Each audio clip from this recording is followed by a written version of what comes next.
Babylon 5. KRS ಜಲಾಶಯಕ್ಕೂ ಕೂಡ ಅತ್ಯಧಿಕವಾಗಿ ನೀರು ಹರಿದು ಬರ್ತಾ ಇದೆ. ಹೀಗಾಗಿ ಜಲಾಶಯ ಭರ್ತಿಯಾಗಿದೆ. ಒಳಹರಿವಿನ ಪ್ರಮಾಣ ಜಾಸ್ತಿ ಆದಂತೆ ಹೊರಹರಿವಿನ ಪ್ರಮಾಣವೂ ಕೂಡ ಜಾಸ್ತಿ ಆಗ್ತಾ ಇದೆ. ಪ್ರವಾಹದ ಮುನ್ನೆಚ್ಚರಿಕೆ ಸೂಚನೆ ನೀಡಿದೆ ಕಾವೇರಿ ನೀರಾವರಿ ನಿಗಮ. ಕಾವೇರಿ ಜಲಾನಯನ ಪ್ರದೇಶದಲ್ಲಿ ಮಳೆಯ ಆರ್ಭಟ ಮುಂದುವರಿತಾ ಇದೆ. ಕೆಆರ್ಎಸ್ ಜಲಾಶಯಕ್ಕೆ ಒಳಹರಿವಿನ ಪ್ರಮಾಣ ಜಾಸ್ತಿ ಆಗ್ತಾ ಇದೆ. ಹೀಗಾಗಿ ಪ್ರವಾಹದ ಆತಂಕವೂ ಕೂಡ ಅಷ್ಟೇ ಪ್ರಮಾಣದಲ್ಲಿ ಹೆಚ್ಚಾಗ್ತಾ ಇದೆ. ಡ್ಯಾಮ್ನಿಂದ ನದಿಗೆ 30ರಿಂದ 50 ಸಾವಿರ ಕ್ಯೂಸೆಕ್ ನೀರು ಬಿಡುಗಡೆ ಮಾಡುವಂಥ ಎಚ್ಚರಿಕೆಯನ್ನು ಕೊಡ್ತಾ ಇದ್ದಾರೆ. ಕಾವೇರಿ ನೀರಾವರಿ ನಿಗಮದಿಂದ ಈ ಎಚ್ಚರಿಕೆಯ ತುರ್ತು ಸಂದೇಶ ರವಾನೆ ಮಾಡಲಾಗ್ತಾ ಇದೆ. ನದಿ ಪಾತ್ರದ ಜನ ಎಚ್ಚರಿಕೆಯಿಂದ ಇರಬೇಕು. ಪ್ರವಾಹ ಇಳಿಮುಖದಿಂದ ಕೊಂಚ ನೆಮ್ಮದಿಯಲ್ಲಿದ್ದರಲ್ಲ ಜನ, ಈಗ ಮತ್ತೆ ಪ್ರವಾಹದ ಆತಂಕ ಜಾಸ್ತಿಯಾಗಿದೆ. ಕಾವೇರಿ ನೀರಾವರಿ ನಿಗಮದ ಮಾಹಿತಿಯ ಪ್ರಕಾರ ಇಷ್ಟೊಂದು ದೊಡ್ಡ ಪ್ರಮಾಣದಲ್ಲಿ ನೀರು ಹರಿಬಿಡಲಾಗ್ತಾ ಇದೆ. ನದಿಗೆ ನೀರು ಹರಿಬಿಟ್ಟ ತಕ್ಷಣ ನದಿಯ ಇಕ್ಕೆಲುಗಳಲ್ಲಿರುವಂಥ ತಡೆಗೋಡೆ ಕುಸಿತವಾಗಿದೆ. ದೃಶ್ಯಾವಳಿಗಳಲ್ಲಿ ನೀವು ಕೂಡ ಗಮನಿಸ್ತಾ ಇದ್ದೀರಿ. ನದಿಯ ಆರ್ಭಟ ಭೋರ್ಗರೆತ ಜಾಸ್ತಿ ಆಗ್ತಾ ಇದೆ. ಈ ಕಾರಣದಿಂದಾಗಿ ತಡೆಗೋಡೆಗಳು ಕುಸಿಯಲಾರಂಭಿಸಿವೆ. ಅಂಥದ್ದೇ ಘಟನೆ ಈ ಭಾಗದಲ್ಲಿ ನಡೆದಿದೆ. ಕೆಆರ್ಎಸ್ ಜಲಾಶಯದಿಂದ ನದಿಗೆ ಕಾವೇರಿ ನದಿಗೆ ನೀರು ಹರಿಬಿಟ್ಟ ಪರಿಣಾಮ ತಡೆಗೋಡೆ ಕುಸಿತ ಕಂಡಿದೆ.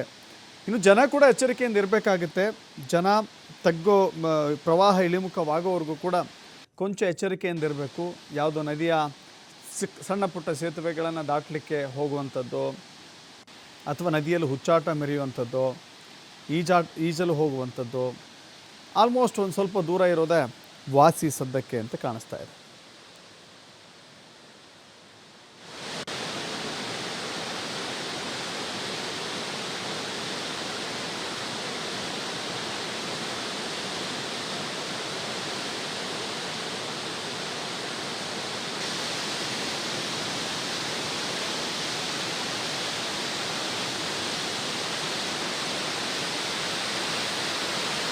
ಮತ್ತಷ್ಟು ಮಾಹಿತಿ ನಮ್ಮ ಪ್ರತಿನಿಧಿ ಶಶಿಕುಮಾರ್ ನೀಡ್ತಾರೆ. ಶಶಿಕುಮಾರ್, ಕಳೆದ 1-2-3 ದಿನಗಳಿಂದ ಏನೋ ಪ್ರವಾಹ ತಗ್ಗಿದೆ ಅಂತ ನೆಮ್ಮದಿ ನಿಟ್ಟುಸಿರಿ ಬಿಡುವಂತಾಗಿತ್ತು. ಈಗ ಮತ್ತೆ ಮಳೆಯ ಆರ್ಭಟ ಜಾಸ್ತಿ ಆಗಿದೆ. ಯಾವೆಲ್ಲ ರೀತಿಯ ಅವಾಂತರಗಳು ಸಂಭವಿಸ್ತಾ ಇದ್ದಾವೆ?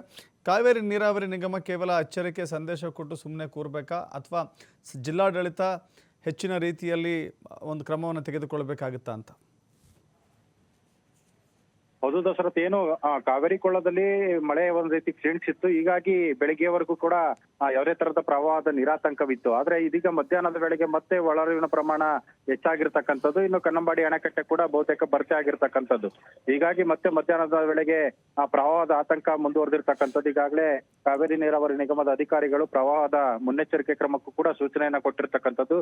ಈಗಾಗಲೇ ನಿರಂತರವಾಗಿ ಕಳೆದ 1 ವಾರಗಳಿಂದಲೂ ಕೂಡ ಜಿಲ್ಲಾಡಳಿತ, ತಾಲೂಕು ಆಡಳಿತ ಮತ್ತೆ ಕಾವೇರಿ ನೀರಾವರಿ ನಿಗಮದ ಅಧಿಕಾರಿಗಳು ಕಾವೇರಿ ನದಿ ಪಾತ್ರದಲ್ಲಿರ್ತಕ್ಕಂಥ ಜನ ಜಾನುವಾರುಗಳು ಸುರಕ್ಷಿತ ಸ್ಥಳಗಳಿಗೆ ತೆರಳಬೇಕು ಅಂತೇಳಿ ಈಗಾಗಲೇ ಸೂಚನೆಯನ್ನು ಕೊಟ್ಟಿರ್ತಕ್ಕಂಥದ್ದು. ಇನ್ನು ಪ್ರವಾಹದಿಂದ ಆಗತಕ್ಕಂಥ ಮುನ್ನೆಚ್ಚರಿಕೆ ಕ್ರಮಗಳನ್ನ ಕೈಗೊಳ್ಳೋ ಒಂದು ಪರಿಶೀಲನೆಯನ್ನು ಕೂಡ ಆಡಳಿತ ವರ್ಗದ ಅಧಿಕಾರಿಗಳು ನಿರ್ವಹಿಸ್ತಾ ಇರ್ತಕ್ಕಂಥದ್ದು. ಮತ್ತೊಂದೆಡೆ ಇದೀಗ ಮತ್ತೆ ಒಳಹರಿವಿನ ಪ್ರಮಾಣ ಹೆಚ್ಚಾಗ್ತಿದ್ದಂತೆ ಮತ್ತೆ ಕನ್ನಂಬಾಡಿ ಅಣೆಕಟ್ಟೆ ಭರ್ತಿ ಆಗ್ತಿರೋ ಹಿನ್ನೆಲೆಯಲ್ಲಿ ಹೊರಹರಿವಿನ ಪ್ರಮಾಣ ಮತ್ತೆ ಹೆಚ್ಚಾಗುವಂತ ಸಾಧ್ಯತೆ ಕೂಡ ಇರ್ತಕ್ಕಂಥದ್ದು.